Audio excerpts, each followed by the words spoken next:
Pernahkah kamu terbangun di tengah malam menatap langit-langit kamar? Sementara di sampingmu ada seseorang yang nafasnya terdengar jelas, namun jiwanya terasa sejauh samudra. Bayangkan jika malam ini kamu mencoba menyentuh jemarinya. Namun, yang kamu rasakan bukanlah kehangatan, melainkan kekakuan yang dingin. Seolah-olah ada dinding kaca tak kasat mata yang tiba-tiba berdiri kokoh di antara kalian. Ada rasa sesak yang tak bisa dijelaskan. Sebuah kecemasan yang berbisik di telinga bahwa ada sesuatu yang telah berubah.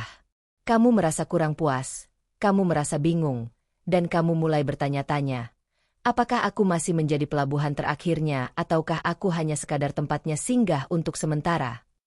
Rasa haus akan kejujuran itu mulai membakar logikamu, membuatmu terjaga dalam sunyi dan mencekam.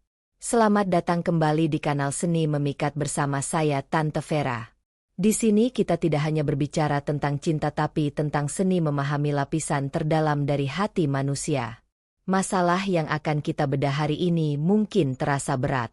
Bahkan sering dianggap tabu untuk diucapkan dengan lantang. Namun ia sangat krusial bagi kelangsungan batinmu. Sebelum kita menyelami lebih dalam rahasia-rahasia ini, Tante ingin mengajakmu untuk sejenak memberikan dukungan pada kanal ini.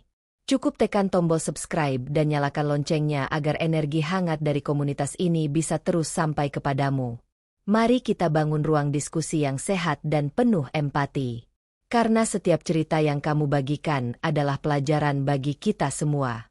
Mari kita bicara tentang gerak-gerik pertama. Hilangnya kejujuran yang digantikan oleh narasi-narasi panjang yang melelahkan.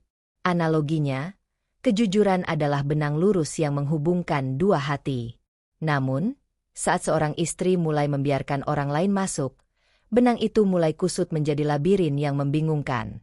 Kamu akan menyadari bahwa cerita-ceritanya tidak lagi memiliki garis waktu yang konsisten.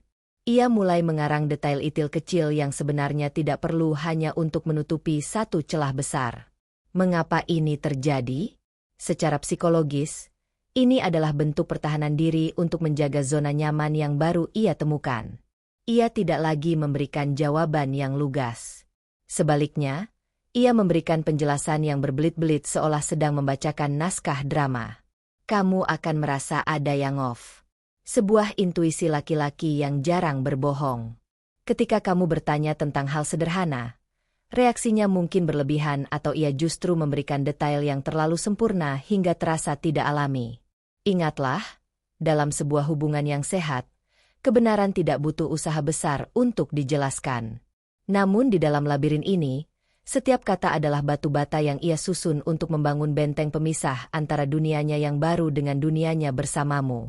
Fokuslah bukan pada apa yang ia katakan, tapi pada getaran suaranya yang mungkin sedikit gemetar saat ia berusaha menyeimbangkan kebohongan satu dengan yang lainnya. Poin kedua adalah tentang dinginnya sikap yang mulai merayap masuk. Sebuah fenomena di mana ia mulai menjauh secara perlahan namun pasti. Bayangkan pasanganmu adalah sebuah bunga yang membutuhkan sinar matahari untuk mekar. Selama ini kamulah mataharinya. Namun tiba-tiba ia seolah tidak lagi membutuhkan sinarmu. Ia mulai terlihat asyik dengan dunianya sendiri. Seolah ada sumber kebahagiaan lain yang sedang ia pupuk di luar sana. Perhatian yang dulunya meluap kini berubah menjadi sikap pasif yang menyakitkan. Ia tidak lagi bertanya bagaimana harimu. Ia tidak lagi peduli dengan keluh kesahmu. Dan yang paling menyesakkan adalah saat ia mulai memperlakukanmu hanya sebagai teman atau rekan satu rumah saja. Panggilan-panggilan sayang yang dulu terdengar seperti musik indah seperti honey, baby, atau sayang kini lenyap. Digantikan dengan panggilan formal atau bahkan tanpa panggilan sama sekali. Ini adalah indikasi bahwa secara emosional ia sedang memindahkan investasinya.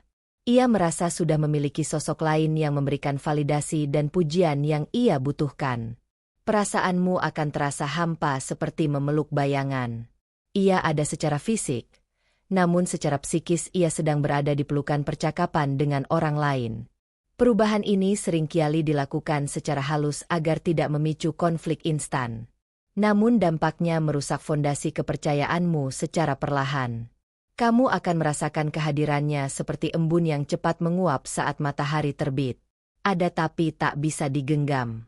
Ketiga, mari kita bedah tentang kotak hitam dalam hubungan modern, yaitu ponsel pintarnya. Dahulu ponselnya mungkin tergeletak begitu saja di meja makan tanpa kunci, tanpa rahasia. Namun kini benda itu seolah menjadi bagian dari organ tubuhnya yang paling intim. Ia mulai memasang pola kunci yang rumit, mengubah kata sandi secara berkala, dan yang paling mencurigakan adalah saat ia selalu meletakkan layar ponsel menghadap ke bawah. Analoginya seperti sebuah buku harian yang tiba-tiba diberi gembok besi. Kamu akan melihat kegelisahan di matanya saat kamu mencoba meminjam ponselnya hanya untuk melihat jam atau memesan makanan.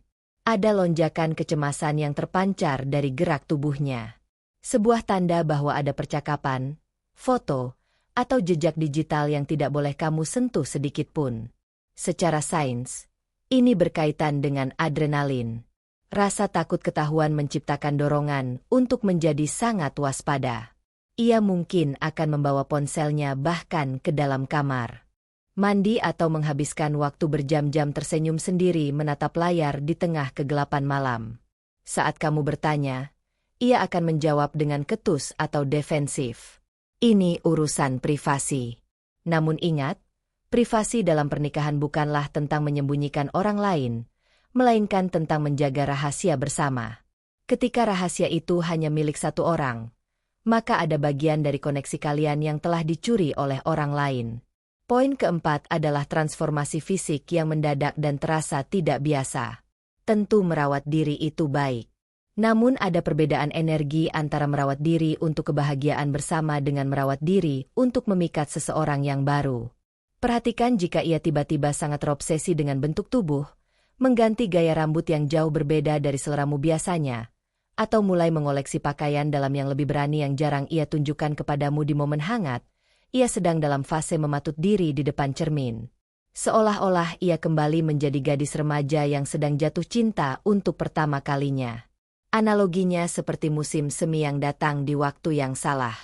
Ia mulai menyemprotkan parfum dengan aroma yang lebih menggoda, melakukan perawatan kecantikan yang intensif, dan sering tersenyum sendiri saat melihat bayangannya.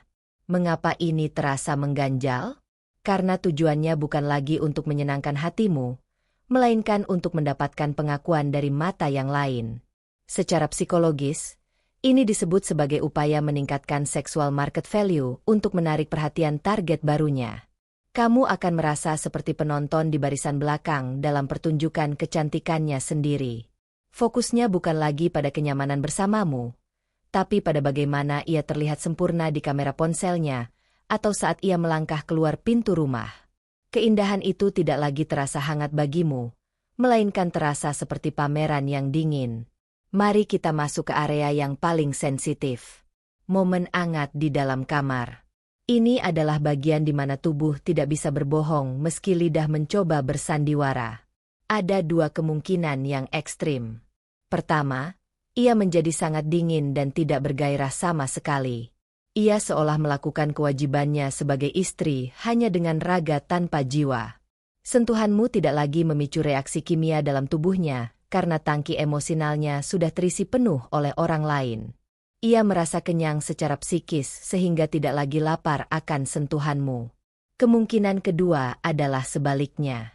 Gaya-gaya baru yang tidak pernah kalian diskusikan sebelumnya. Secara sains, hormon oksitosin dan vasopresin yang seharusnya dilepaskan saat momen intim untuk mempererat ikatan kini justru terganggu. Ia mungkin mempraktikkan sesuatu karena ia baru saja mempelajarinya dari pengalaman di luar sana. Jangan terburu-buru senang jika ada perubahan drastis yang tidak berdasar pada komunikasi kalian berdua. Tubuh manusia memiliki memori otot dan perubahan pola yang radikal seringkali merupakan hasil dari pengaruh luar. Hubungan intim seharusnya menjadi dialog tanpa kata antara dua orang yang saling memiliki. Namun saat ada pihak ketiga, dialog itu menjadi sumbang. Kamu akan merasakan bahwa ritmenya tidak lagi sinkron dan ada keheningan yang aneh setelah semua selesai. Sebuah keheningan yang dipenuhi oleh rasa bersalah atau kekosongan yang amat. Poin terakhir yang sangat krusial adalah teknik manipulasi psikologis yang disebut gaslighting. Ini adalah saat di mana ia memutarbalikkan fakta untuk membuatmu merasa bersalah atau meragukan kewarasanmu sendiri. Saat kamu mulai mencium aroma pengkhianatan dan mencoba bertanya dengan lembut, ia justru akan menyerangmu balik dengan tuduhan yang jauh lebih kejam.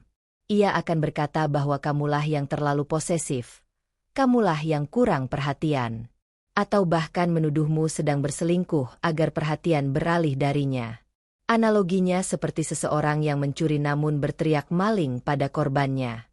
Secara neurosins, ini adalah mekanisme pertahanan untuk mengurangi rasa bersalah kognitif disonans di dalam dirinya.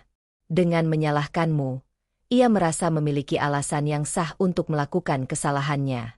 Ia akan membuatmu merasa bahwa semua kerenggangan ini adalah akibat dari kegagalanmu sebagai pemimpin rumah tangga.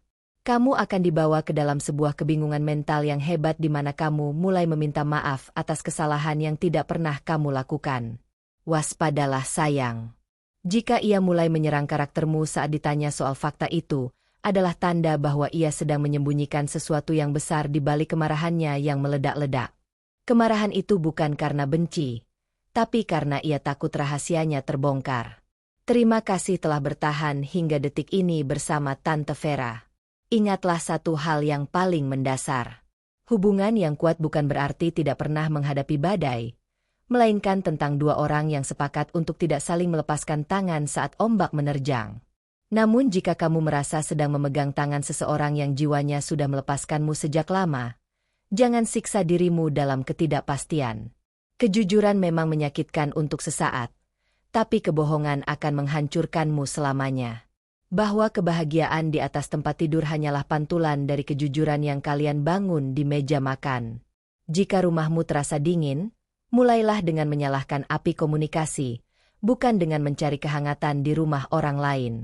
Sebelum kita berpisah, Tante ingin bertanya, berapa usia pernikahanmu saat ini dan insight mana yang paling membuatmu tersadar malam ini? Tuliskan di kolom komentar. Ceritakan padaku karena suaramu layak untuk didengar. Saya Tante Vera. Sampai jumpa di ruang rahasia kita selanjutnya. Tetaplah memikat dengan cara yang elegan.